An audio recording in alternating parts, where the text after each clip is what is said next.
رسول الکریم اما بعد اعوذ باللہ من الشیطان الرجیم بسم اللہ الرحمن الرحیم انا نحن نزلنا الذکر وانا له لحافظون سبحان اللہ ان اللہ وملائکته یصلون علی النبی یا ایھا الذین آمنوا صلوا علیہ وسلموا تسلیما اللهم صل علی سیدنا محمد وعلى آل سیدنا محمد والسلام علیکم یا رسول اللہ وعلى آلہ وصحبہ سبحان ربک رب العزۃ عما یصفون وسلام علی المرسلین والحمد للہ رب العالمین.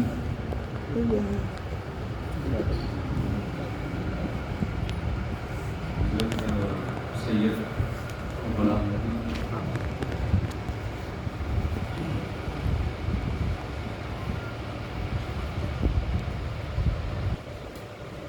بیٹھے ہوئے علماء اکرام، مشائخ اعظام، سادات اکرام، میرے دوستوں، میرے بزرگوں، السلام علیکم ورحمۃ اللہ وبرکاتہ. وعلیکم السلام ورحمۃ اللہ وبرکاتہ.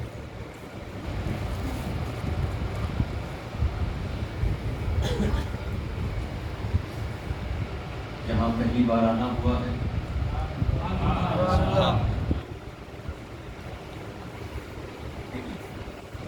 حضرت پیر طریقت کا کام بھی دیکھا،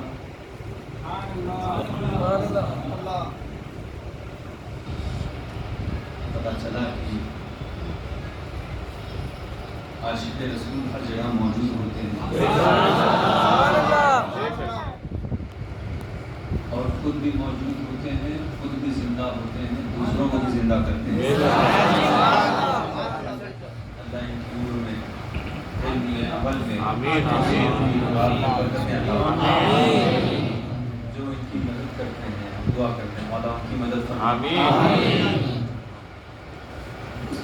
چند لمحوں کے لیے ہم آپ سے بڑی سنجیدگی کے ساتھ گفتگو کرنا چاہتے ہیں. شاید کبھی وقت ہوگا اور یہ بھی اہم ہے، اور کچھ 1-1.5 مہینے سے سفر نہیں ہوں میں، کچھ طبیعت ایک دو دن سے ناساز ہے. بہرحال آپ کی محبت تھی کہ ہم یہاں آ گئے. اللہ ہماری حاضری کو بھی قبول فرمائے. خوش نصیب تو ہم سب ہیں، اس لیے کہ قرآن نے کہہ دیا کنتم خیر امۃ اخرجت للناس. تمام امتوں میں سب سے بہتر امت آپ ہیں.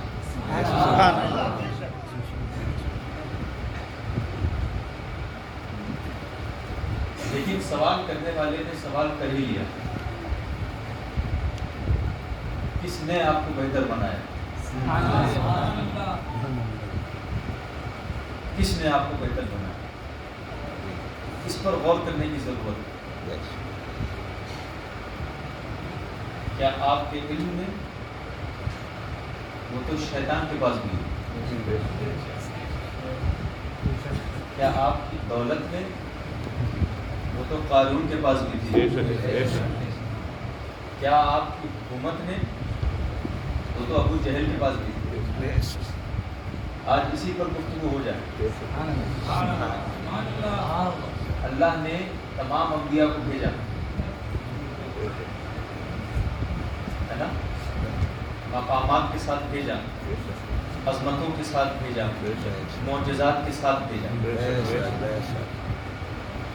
بھیجا کہ نہیں؟ میرے نبی کو معجزات کے ساتھ ہی نہیں، مکمل معجزہ بنا کر بھیجا.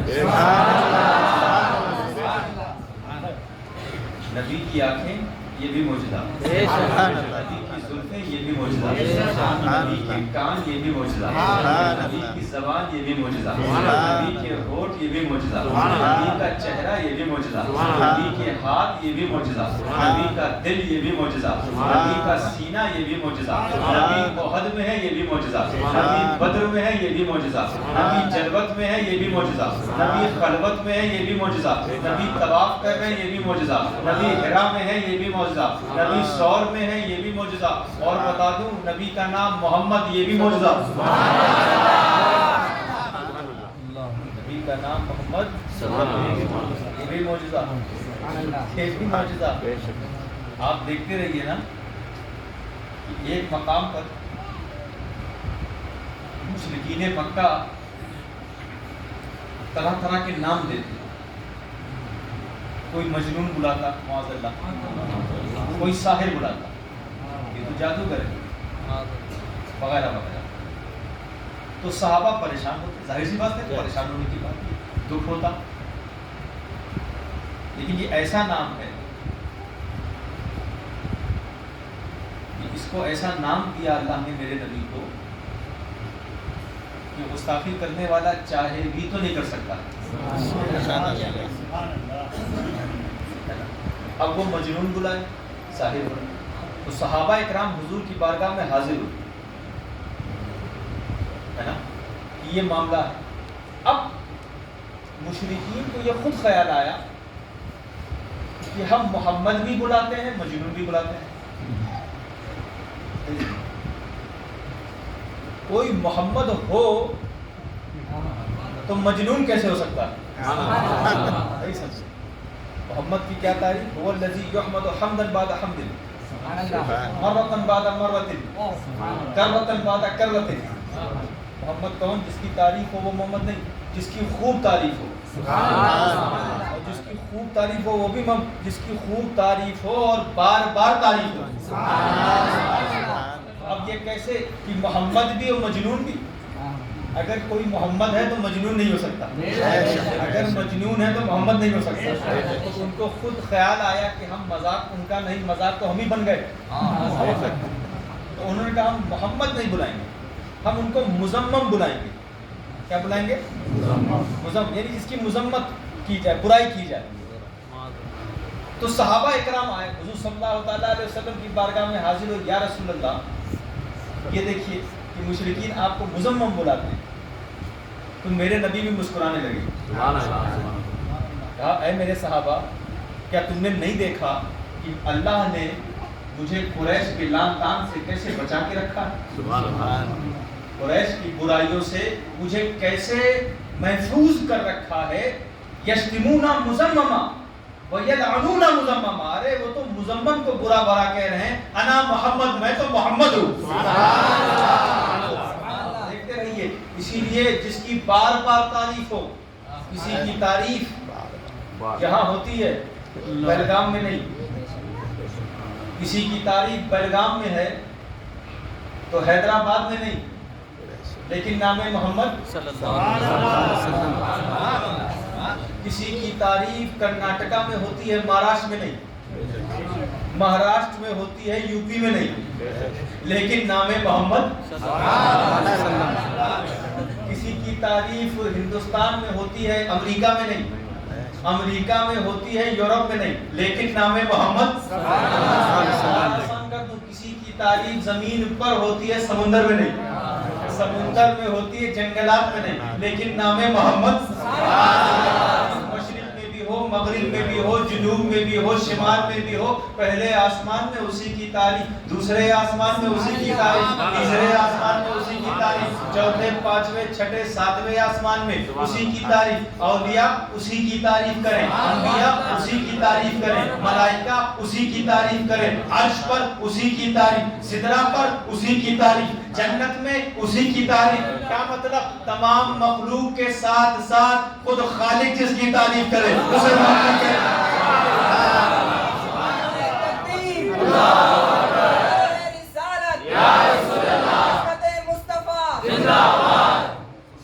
ہم کہتے ہیں مخلوق میں ہر نام کو تعریف کرنے والا بلند کرتا ہے. مخلوق میں ہر نام کو تعریف کرنے والا بلند کرتا ہے، لیکن وہ نام جو تعریف کرنے والے کو بلند کر دے اسے محمد کہتے ہیں. اس نبی کی امت آپ افضل کیوں ہوئے؟ وہی سوال آ گیا نا. علم وہ تو شیطان کے پاس، دولت وہ تو قارون کے پاس، حکومت وہ تو ابو جہل کے پاس. آسان کر دوں، آسان جملے میں آپ افضل امت ہیں. کیوں؟ آپ افضل کی امت ہیں.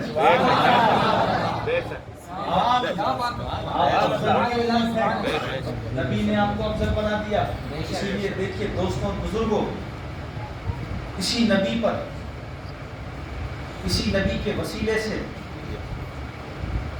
اسی نبی کے آنے سے، ان کی آمد سے ہمیں قرآن بھی ملا، ہمیں ہدایت بھی ملی، ہمیں احادیث بھی ملی، ہمیں خدا بھی ملا، ہمیں عقیدہ بھی ملا، ہمیں نجات بھی ملی، ہمیں قبر میں کس طرح سے زندگی گزارنی ہے وہ بھی ہدایت ملی. میدان حشر میں شفاعت بھی نبی کی ہی ملے گی، جنت میں صحبت مصطفیٰ کی ہی ملے گی. آپ دیکھتے رہیے وہ نبی آئے. اسی لیے قرآن کی بات ہے نا، یہ عظمت قرآن ہے. تو قرآن سے پہلے میں نے صاحب قرآن کا ذکر کیا. پہلے سمجھ لو قرآن نازل کس پہ ہوا،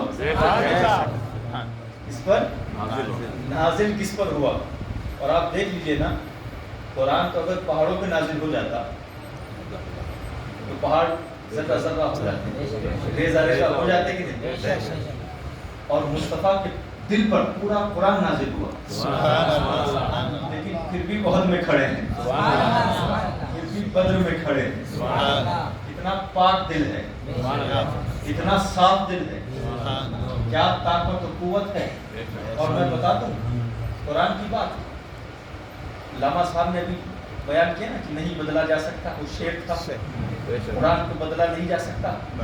دیکھیے بات کیا ہے کہ جو چیز آپ بنائیں جب چاہیے بدلیے. کتاب آپ نے لکھی ہے بدل لیجیے، ہمیں اعتراض نہیں. گھر آپ نے بنایا ہے بدل لیجیے. نام آپ نے بچے کا رکھا آپ بدل لیجیے. جہاں جہاں کا جو آپ کو بدلنا ہے نا، آپ کو گھر بدلنا ہے گھر بدل دیجیے، شہر بدلنا ہے شہر بدل دیجیے، نام بدلنا ہے نام بدل دیجیے. ان تمام چیزوں کو بدل دیجیے جن کا بدلنے کا اختیار ہے. لیکن قرآن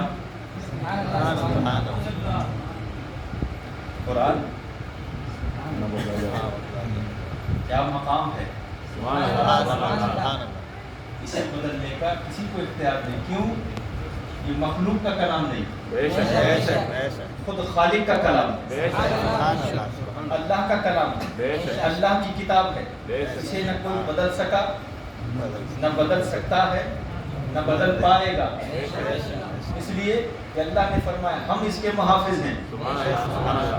اِنَّا نَحْنُ نَزَّلْنَا الذِّكْرَ، ہم نے قرآن کو نازل کیا ہے. وَإِنَّا لَهُ لَحَافِظُونَ، اور ہم ہی اس کے محافظ ہیں، ہم ہی اس کے محافظ ہیں. اسی لیے بہت سارے معاملات آئے قرآن کو کوئی نہ بدل سکا، بڑے حالات آئے قرآن کو کوئی نہ بدل سکا، بڑی بڑی لائبریریز تاریخ میں جلائی گئی قرآن کو کوئی نہیں بدل سکا، حفاظ کو شہید کیا گیا قرآن کو کوئی نہیں بدل سکا. کیا فرماتے ہیں صوفیہ؟ وہ اس لیے نہیں بدل سکا، قرآن بدلنے نہیں بلکہ تم کو بدلنے آیا.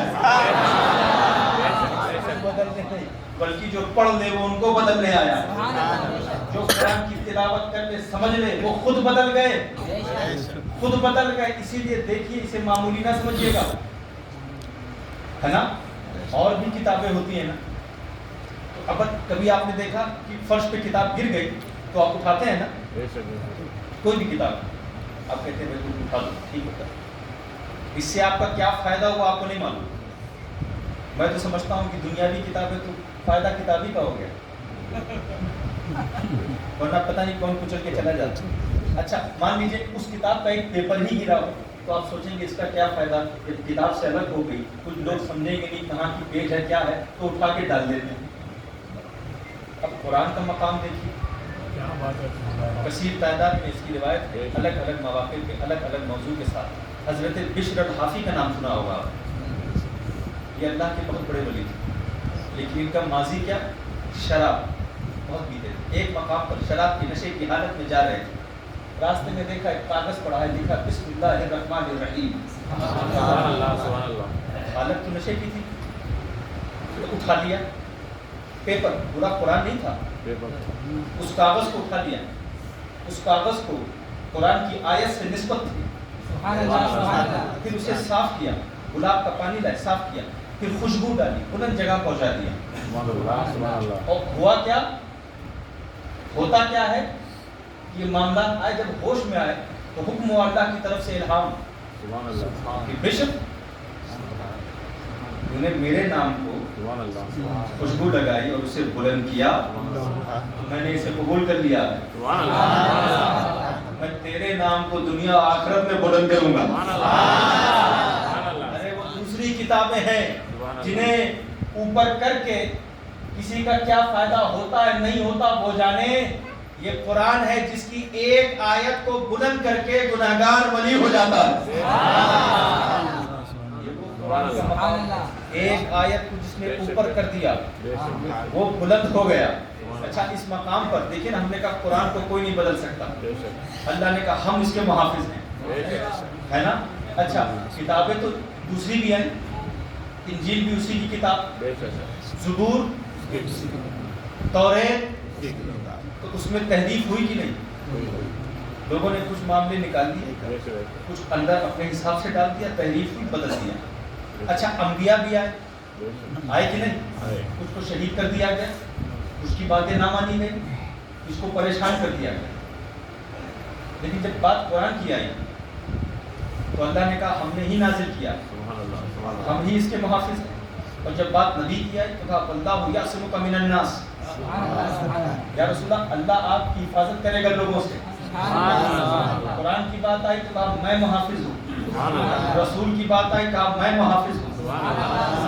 صوفیہ فرماتے ہیں پہلی کتابیں دی گئی ہدایت کے لیے، لوگوں نے تحریف کر دی، لوگوں نے اس کو بدل دیا، کچھ اندر اپنی باتیں ڈال دی، یہ ان کا نقصان ہے، یہ ان کی گمراہی ہے۔ کچھ انبیاء کو شہید کر دیا گیا، یہ ان کی گمراہی ہے، یہ ان کا نقصان ہے۔ لیکن قرآن کو اپنے محافظ یعنی اپنی حفاظت میں لے لیا، حضور کو اپنی حفاظت میں لے لیا۔ صوفیہ فرماتے ہیں بات کیا تھی کہ دوسری کتابوں کو اگر بدل دیا جائے تو بات کیا تھی؟ وہ تو ان کی گمراہی تھی، ان کا نقصان، لیکن دوسری کتابیں آنے والی تھی، دوسری کتابیں آنے والی تھی، دوسری کتاب کے ساتھ کچھ کرو گے تو تیسری کتاب آ جائے گی، تیسری کتاب کے ساتھ کچھ کرو گے تو چوتھی کتاب آ جائے گی۔ ایک نبی کو شہید کرو گے دوسرا نبی آ رہا ہے، دوسرے نبی کو شہید کرو گے تیسرا نبی آ رہا ہے۔ لیکن قرآن کے بعد جناب قرآن کو اپنی حفاظت میں لے لیا، نبی کو اپنے حفاظت میں لے لیا، اللہ نے بتا دیا قرآن کے بعد نہ کوئی کتاب ہے، محمد کے بعد کوئی نہ نبی ہے۔ رسول سے ہرگز میں ٹل نہیں سکتا اور بہشت میرا دل بہل نہیں سکتا۔ ہزار فلسفے بنے بگڑے بدل بھی گئے مگر رسول کا قرآن بدل نہیں سکتا۔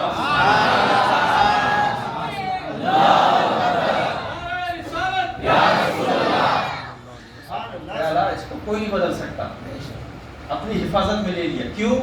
پہلی کتابوں میں تحریف، دوسری کتاب آنے والی، لیکن کیونکہ قرآن کے بعد کوئی کتاب نہیں، اللہ نے کہا ہم ہی اس کے محافظ ہیں، اور نبی کے بعد کوئی نبی نہیں، ہم ان کے محافظ ہیں۔ اسی لیے دوستوں یہ ختم نبوت کی بھی دلیل ہے، قرآن ختم نبوت کی بھی دلیل ہے۔ اچھا آپ دیکھتے رہیے، اور بھی میں بات کر دوں، آگے ذہن حاضر ہے کہ نہیں آپ کا؟ حاضر ہے نا؟ اب دیکھیے کتابیں تو بہت ہیں، دنیا میں کتابیں پڑھتے ہیں کہ نہیں آپ؟ جتنے بھی ڈاکٹرز ہیں، انجینئرز ہیں، سرجنز ہیں، آئی ٹی ٹیکنیشینز ہیں، اسکالرز ہیں، پروفیسرز ہیں، سب کتاب پڑھی کی تو بنے نا، لیکن تمام کتابیں ایک طرف، قرآن ایک طرف، کوئی مقابلہ نہیں، نہ کوئی کر سکتا ہے، نہ کوئی کر سکا، نہ کوئی کر پائے گا۔ آپ نے سوچا یہ کیسے؟ جتنی بھی کتابیں پڑھتے ہو کسی بھی حالت میں ہو کھول کے پڑھ لو، لیکن قرآن کسی بھی حالت میں نہیں، جسم پاک ہو. اور بتا دوں آگے جتنی کتابیں ہیں سب کو پڑھ کر سمجھو گے تو فائدہ ہے. سب کو پڑھ کے سمجھو گے تو فائدہ ہے. اور قرآن کو سمجھ کر اگر پڑھا تو بہت بات, بغیر سمجھے پڑھا پھر بھی فائدہ ہے. بغیر سمجھے پڑھ رہے ہو تو پھر بھی فائدہ ہے. اور بتا دوں اور بتاؤں آپ کو کہ بہت ساری کتابیں پڑھنا ضروری ہے, پڑھنا ضروری. اور قرآن کا مقام کیا ہے؟ پڑھ بھی نہیں سکتے, سننے سے بھی فائدہ ہے. سننے سے بھی فائدہ ہے. اور بتا دوں بہت ساری کتابیں ہیں کہ پڑھنا ضروری ہے, پڑھنا ضروری ہے, سمجھنا ضروری ہے, اس کو بیٹھ کر پڑھ کے سمجھنا ضروری ہے. لیکن قرآن کا مقام دیکھیے کہ پڑھو تو فائدہ, پڑھو اس کو تو فائدہ, سمجھو تو فائدہ. اور دنیا کی واحد کتاب ہے جسے دیکھنا بھی عبادت ہے. جسے دیکھنا بھی عبادت ہو, یہ صرف قرآن ہے.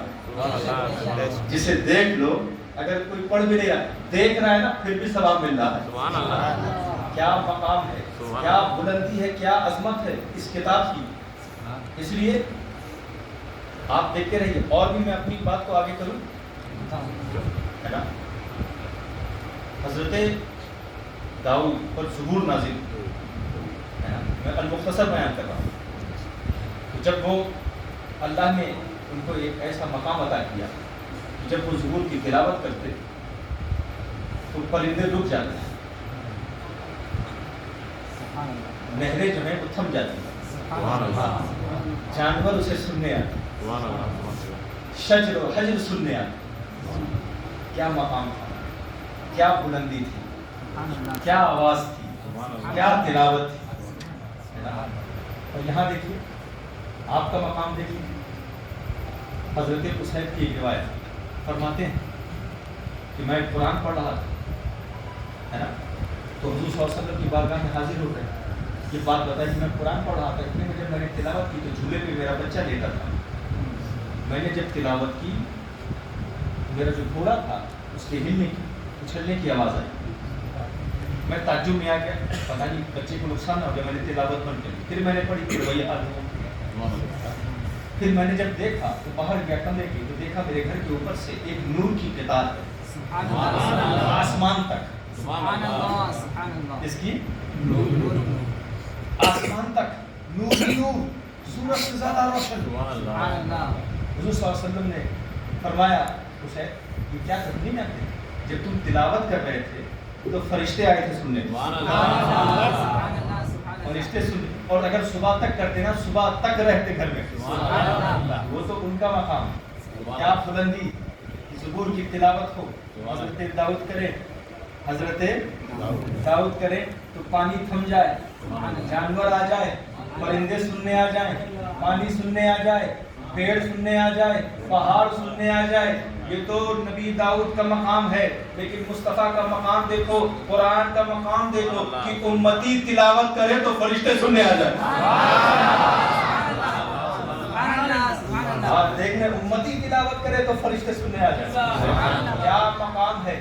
اسی لیے دیکھیے دوستوں بزرگوں, ہر کتاب ذہن حاضر ہے, ہر کتاب دنیا میں کام آئی ہے نا. جتنی بھی کتاب کیمسٹری کی کہاں کام آئے گی, دنیا میں. We have a lot of youngsters here. Yes, they study science, they study information technology, they study computing, they study chemistry, they study biology. To study biology, you need books of biology. To study science, you need books of science. To study IT, you need books of IT. To study history, you need books of history. ہے نا. History کی کتابیں ہوں گی تو history پڑھیں گے نا, لیکن ہسٹری پڑھ کے ہسٹورین تو بن گئے. انتقال ہوا تو کتاب پتہ نہیں کہاں ہے. ڈاکٹر صاحب بڑا علاج کرتے رہے, میں نے یہ کتاب پڑھی, وہ کتاب پڑھی, ماشاءاللہ بہت خوب کیا, لیکن جیسے سانس بند ہوئی